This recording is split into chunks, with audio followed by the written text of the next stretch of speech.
নমস্কার, আমার নতুন একটা ভিডিওতে সবাইকে স্বাগত। খুব অল্প সময় হাতে থাকলে চট করে এই চিকেন বিরিয়ানিটা আপনারাও বাড়িতে বানিয়ে ফেলতে পারেন। তার জন্য মিক্সির বাটিতে প্রথমে রসুন, আদা, কাঁচা লঙ্কা বেটে নেব।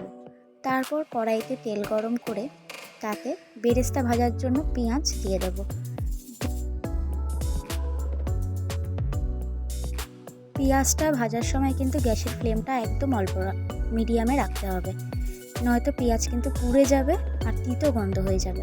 ওদিকে পেঁয়াজটা ভাজা হতে হতে দুধের মধ্যে কেশর, গোলাপ জল, কেওড়া জল আর অল্প পরিমাণে মিঠা আতর এবার এটা সাইডে রেখে দেবো। দিয়ে এবার মাংসে কিছু মশলা আমরা ম্যারিনেট করে নেব।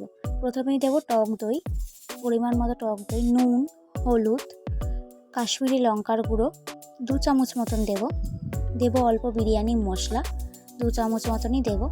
আমি কিনে এনেছি, আপনারা বাড়িতেও গুঁড়ো করে নিতে পারেন। 2 চামচ মতন সাদা তেল দেব। আর মশলাটা যেটা পেস্ট করে রেখেছিলাম আদা, রসুন, কাঁচা লঙ্কা, সেই পেস্ট দিয়ে দেবো। বেরেস্তা যেটা করে রেখেছিলাম সেই বেরেস্তাটা দিয়ে দেবো, ওই 2 মুঠো মতন দিয়ে দেবো। দিয়ে ম্যারিনেট করে এটা আলাদা করে সাইডে রেখে দেবো।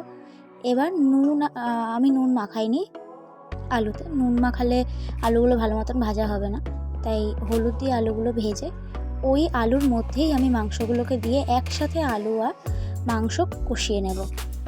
আলুগুলো যদি আলাদা রেখে দিতাম তো ওগুলো সেদ্ধ হতে অনেকটা এক্সট্রা সময় নিয়ে নিত, তাই আমি সব কিছু একসাথেই কষিয়ে নেব। এদিকে এটা কষা হোক, ততক্ষণে আমি বিরিয়ানির ভাতটা রেডি করে নেব। তার জন্য কিছু গোটা মশলা দিয়ে দেবো একটু কড়া করে নুনটা দেবো, যাতে বিরিয়ানিতে নুনটা ঠিকঠাক থাকে। তো অল্প তেল দেব, দিয়ে জলটা এবার চাপা দিয়ে ভালো মতো গরম হতে দেবো জলটা।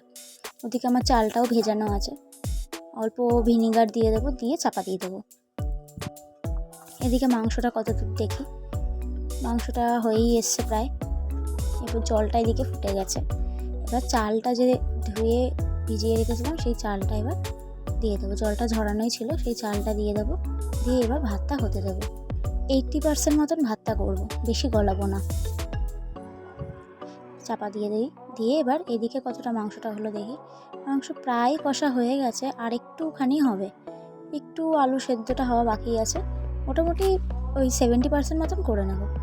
এদিকে ভাতটাও প্রায় হয়ে এসেছে। হ্যাঁ, ভাত পুরো হয়ে গেছে। নামিয়ে এবার মাংস আর ভাত সবটাই নামিয়ে এবার আসল কাজ, বিরিয়ানির পার্টিংটা করে নেওয়ার জন্য প্রথমে ঘি দিয়ে দেবো। দিয়ে ভালো করে ঘিটাকে স্প্রেড করে দেবো। এবার আলুগুলো দিয়ে দেবো। মাংসের থেকে আলুগুলো আমি আলাদা করেই রেখেছিলাম, সেইগুলো দিয়ে দেবো। আপনারা তেজপাতা দিয়েও দিতে পারেন, নিচে না দিলেও হয়, আমি দিয়ে দিয়েছি।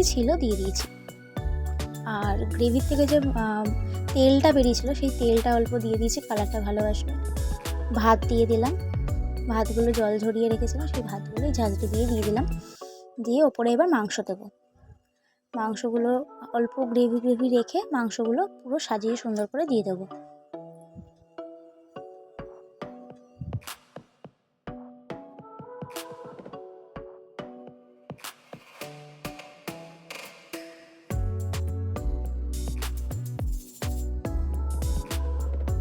এবার বাটির নিচে যে গ্রেভিটা ছিল সেই গ্রেভিটাও পুরোটা দিয়ে দেবো। বেরেস্তাগুলো দিয়ে দেবো। এবার যে দুধের মধ্যে যে কেওড়া জল, গোলাপ জল, মিঠা আতর মিশিয়ে রেখেছিলাম সেটা হাফ বাটি দিয়ে দেবো, পুরো বাটির হাফ বাটি দিয়ে দেবো। দিয়ে এবার ভাত দিয়ে দেবো। ভাত দিয়ে ভালো করে পুরোটা ছড়িয়ে দেব। এবার বাকি যে কেশর, দুধে ভেজানো যে কেশরের এটা ছিল সেটা দিয়ে দেবো। বেরেস্তা যেটুখানি বেঁচে ছিল পুরোটাই দিয়ে দেবো উপর দিয়ে। দিয়ে এবার বিরিয়ানির মশলা দেবো উপর দিয়ে।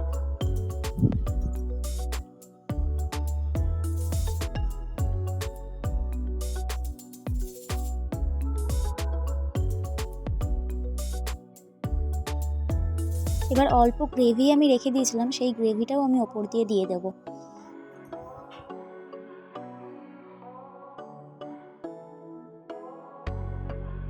ঘি দিয়ে দেবো, একটু বেশি করেই ঘি দিয়ে দেবো।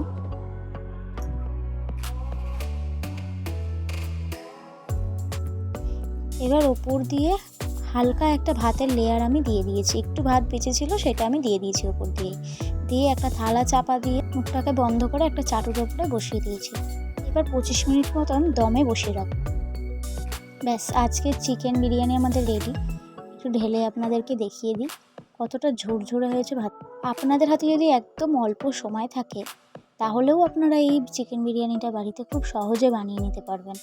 খুব তাড়াতাড়ি এবং খুবই সুন্দর খেতে হয় এই বিরিয়ানি। বাড়িতে একবার হলেও এই বিরিয়ানিটা বানিয়ে আপনারা দেখবেন এইভাবে। আমার এই রেসিপিটা যদি আপনাদের ভালো লেগে থাকে তাহলে অবশ্যই চ্যানেলটাকে সাবস্ক্রাইব করে একটা লাইক করুন।